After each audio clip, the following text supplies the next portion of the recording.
Muy buenos días, ingeniero. Compañeros, hoy voy a explicar sobre la introducción a la distribución normal y su importancia. ¿Qué es la distribución normal? La distribución normal es un modelo, ¿no? Que es un modelo de probabilidad continua, que significa que no se enfoca en los valores específicos, sino en un rango continuo.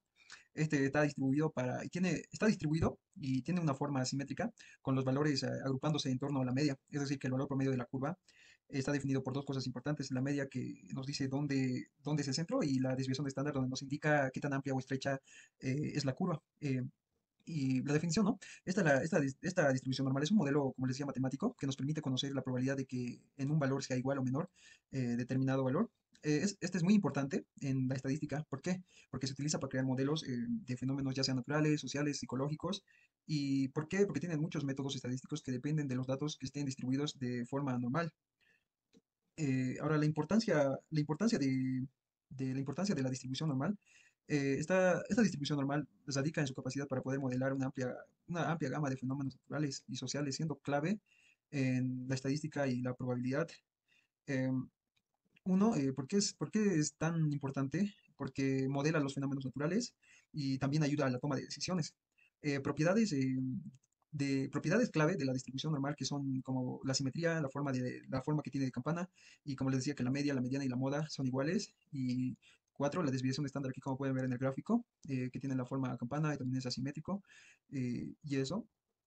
Ahora, ¿dónde se puede aplicar esto? La aplicación de la distribución normal. Esta herramienta estadística es muy importante y se aplica en muchos ámbitos de la vida real, como por ejemplo en la economía, en la ingeniería, en las ciencias naturales, de la vida cotidiana, eh, y en procesos industriales. Un ejemplo claro es de medicina, ¿no? Que se usa para definir rasgos, para ver los valores normales como la presión, o medir la glucosa o el colesterol. Otro campo también puede ser el finanzas, que también sirve para modelar los cambios en los precios de los activos y analizar el riesgo. Eso sería, mi Bien, compañero. ahora Le vamos a sigo. hablar sobre los tipos de distribución normal. Dentro de los tipos de distribución normal, tenemos la distribución normal general y la estándar. Empezando con la distribución normal general, es una función de probabilidad continua que describe cómo se distribuyen los valores de una variable aleatoria en torno a su media. La curva de la distribución normal tiene una forma de campana conocida como curva de Gauss y es simétrica alrededor de la media. Se define por dos parámetros. La media, o mu, indica la ubicación del centro de la distribución. La desviación estándar, o sigma, mide la dispersión o el ancho de la distribución. Cuanto mayor es la desviación estándar, más dispersos están los datos alrededor de la media. Dentro de las características claves tenemos la simetría, la cual es la distribución es perfectamente simétrica con respecto a la media. La sintótica, que sería la curva se aproxima pero nunca toca el eje horizontal. La media, mediana y moda, en una distribución normal estas tres medidas coinciden. La regla empírica, aproximadamente el 68% de los datos caen dentro de una desviación estándar de la media, el 95% dentro de dos desviaciones estándar y el 99,7% dentro de tres desviaciones estándar. Dentro de la función de densidad de probabilidad tenemos que la función de x es igual a 1 sobre sigma multiplicado por la raíz de 2 por pi multiplicado por e a la menos e elevado a la menos x menos mu sobre 2, perdón, al cuadrado sobre 2 sigma al cuadrado, donde x es el valor aleatorio, mu es la media, sigma es la desviación estándar y es la base de los logaritmos naturales. Acá tenemos un ejemplo gráfico donde podemos presenciar el valor central de la media, la dispersión o desviación típica, y este ejemplo gráfico es para ambos casos. La distribución normal estándar es un caso particular de la distribución normal general. Es la distribución normal cuando la media es cero y la desviación estándar es 1. Esto significa que los datos están centrados en cero y tienen una dispersión estándar de una unidad. Dentro de las características claves tenemos la media, o mu, que es igual a cero, y la desviación estándar, o sigma, que es 1. Como se puede apreciar en el gráfico, es igual, nuestra curva es de la misma manera que la desviación normal general.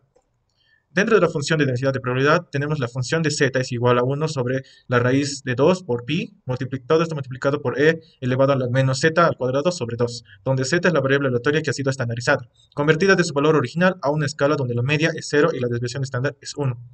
La estandarización. Para convertir una variable aleatoria de una distribución normal general a una normal estándar se utiliza la siguiente fórmula. Z es igual a x menos mu sobre sigma, donde z es el valor estandarizado, x es el valor original, mu es la media de la distribución general y sigma es la desviación estándar de la distribución original. Para finalizar, tenemos diferencias clave entre la distribución normal general y la estándar. La distribución normal general puede tener cualquier valor de la media y desviación estándar, mientras que la distribución normal estándar siempre tiene una media de 0 y una desviación estándar de 1. La normalización es el proceso de convertir cualquier distribución normal a la distribución normal estándar.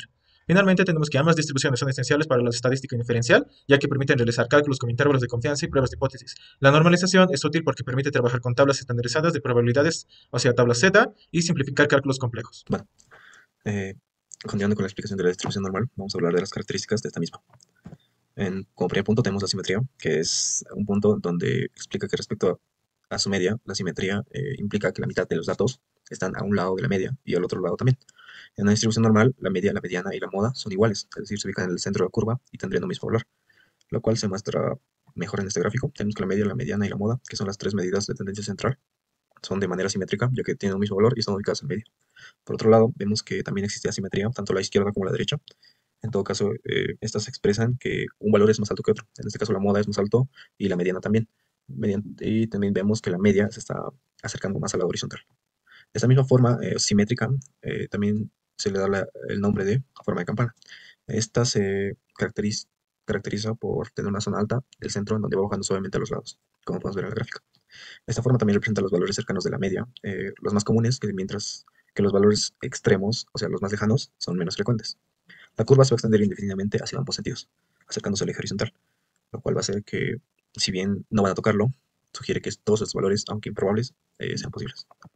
En este caso también tenemos la regla empírica, que es parte de esta curva, que expresa tres porcentajes, el 68, el 95 y el 99.7.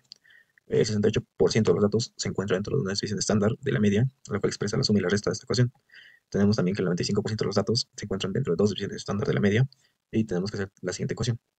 También luego tenemos que el 99.7% de los datos se encuentran dentro de las tres desviaciones estándar de la media, donde también se formula la siguiente ecuación. Lo van a entender mejor en esta gráfica que la recopilé, es de la regla empírica, donde vemos que el 99% de los datos es la parte más grande horizontalmente, y donde tenemos que tiene un 2,1% de respecto a la media. En todo caso, tenemos también que el 95% está un poco más cerca, donde tiene el 13.6%, y tenemos también las ecuaciones que se formulan, las que les he dicho hace rato, tanto de resta como suma. Estas se aplican en esta gráfica, y vemos cómo se va achicando, por eso es la regla empírica. Entonces también vemos que la curva, o el borde del 68%, en donde abarca el 34,1% de la media, y está más cercano a esta, donde se recopilan más datos. Hola, ¿qué tal? Mi nombre es Xiomara Alexis, estudiante de la carrera de Ingeniería Industrial en la Universidad Privada Domingo Savio. En esta ocasión yo les voy a hablar de la función de densidad de probabilidad. Para lo cual, en este caso, x será nuestra variable aleatoria continua y también f de x, que será nuestra función de densidad de probabilidad. ¿Por qué es tan importante esta función de densidad? Es porque nos ayuda a calcular la probabilidad de que la variable aleatoria continua x asuma un valor en el intervalo, que va desde a hasta b. Vamos a resolver primeramente esto de forma gráfica. En la gráfica de la función de densidad de probabilidad f de x, primeramente vamos a trazar un eje horizontal, donde vienen los valores de la variable continua x, y luego un eje vertical donde vienen los valores f de x. Vamos a graficar nuestra función de densidad de probabilidad, más o menos va a tener esa forma como un ejemplo. Algo muy importante a la gráfica de la función de densidad se le conoce también como curva de densidad. Para esto tomaremos atención. No hay que olvidar que queríamos calcular la probabilidad de que la variable aleatoria continua x asuma un valor en el intervalo que va desde a hasta b. Por eso vamos a buscar el valor de a en el eje x y lo marcaremos. De igual manera, luego vamos a buscar el valor de b y lo marcaremos con la gráfica de la función de densidad de probabilidad con la curva de densidad. Lo más importante es que la probabilidad de que la variable aleatoria continua x asuma un valor en el intervalo que va desde a hasta b es el área bajo la curva de densidad entre a y b. El área bajo la curva se calcula mediante la integral definida.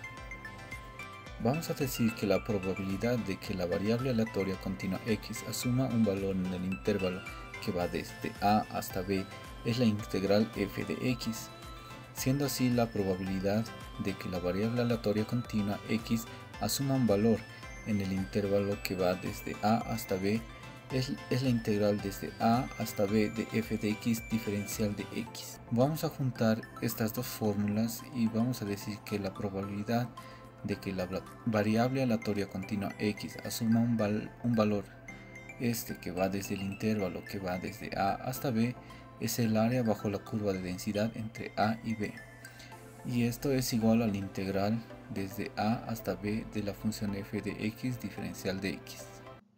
Z-score y normalización.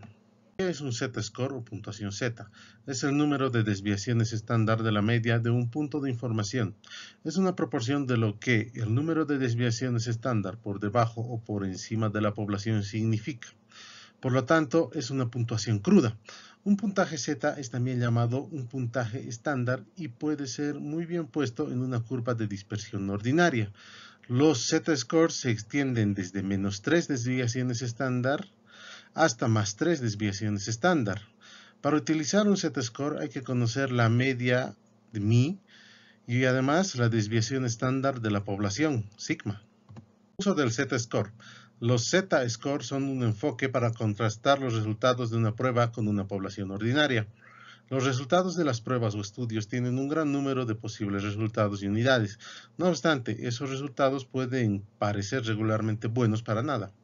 Por ejemplo, darse cuenta de que el peso de alguien es de 150 libras puede ser un gran dato, pero en la remota posibilidad de que haya que contrastarlo con el peso del individuo normal, entre comillas, echar un vistazo a una tremenda tabla de información puede ser abrumador. Un Z-score puede revelarnos dónde se contrasta el peso de ese individuo con el peso medio de la población normal.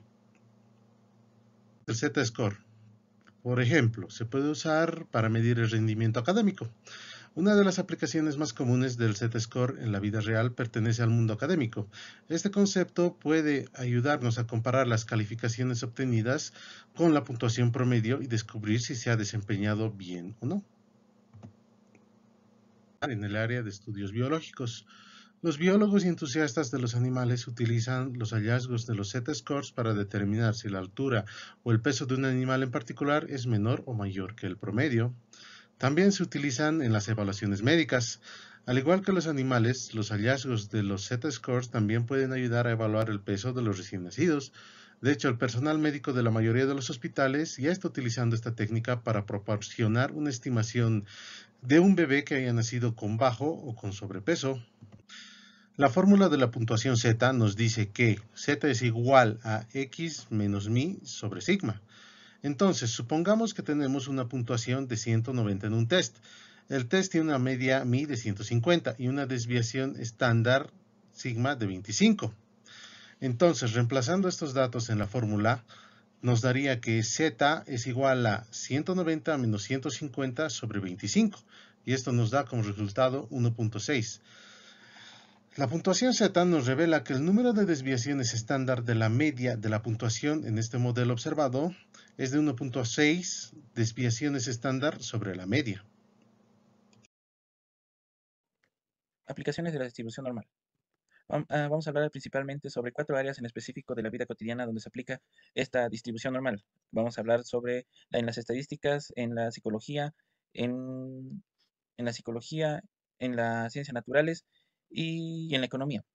Primeramente vamos por la estadística. Esta distribución normalmente es para la teoría de probabilidad y análisis de datos. Su importancia radica en teorema del límite central, que establece que para cada muestra suficientemente grande la media de las observaciones independientemente se distribuye aproximadamente de manera normal, sin importar la distribución original. En las aplicaciones de psicología, en esta parte se utiliza la distribución normal para medir características de una persona, ya sea psicológicamente, en conducta, como en inteligencia, personalidad y en habilidades. En este caso, en el gráfico vemos que lo que se está midiendo es la IQ, o sea, el razonamiento de una persona. Ahora pasamos para la aplicación de economía. En esta parte vamos a ver el entorno de las inversiones, inflación y las tasas de intereses. Debido a su capacidad de modelar fenómenos alrededor de un promedio, esta distribución permite estimar una probabilidad de eventos financieros y gestionar riesgos. También vamos a ver en la aplicación de ciencias naturales. En las ciencias naturales podemos ver la distribución normal en fenómenos biológicos y físicos, como el peso, la altura o el tiempo de vida de un organismo. También podemos ver en los estudios de genética, ecología y otras áreas donde se usa esta distribución normal. Teorema central del límite. Este teorema central del límite es una teoría estadística que establece que cada muestra aleatoria suficientemente grande de la población, la distribución de las medias muestrales seguirá una distribución normal. Además, el TCL afirma que a medida que el tamaño de la muestra se incremente, la media muestral se acercará a la media de la población. Por tanto, podemos definir que la distribución de la media muestral de una determinada población con una varianza conocida, de manera que la distribución seguirá una distribución normal si el tamaño de la muestra es lo suficientemente grande. Aquí como vemos su fórmula y su gráfico. Gracias.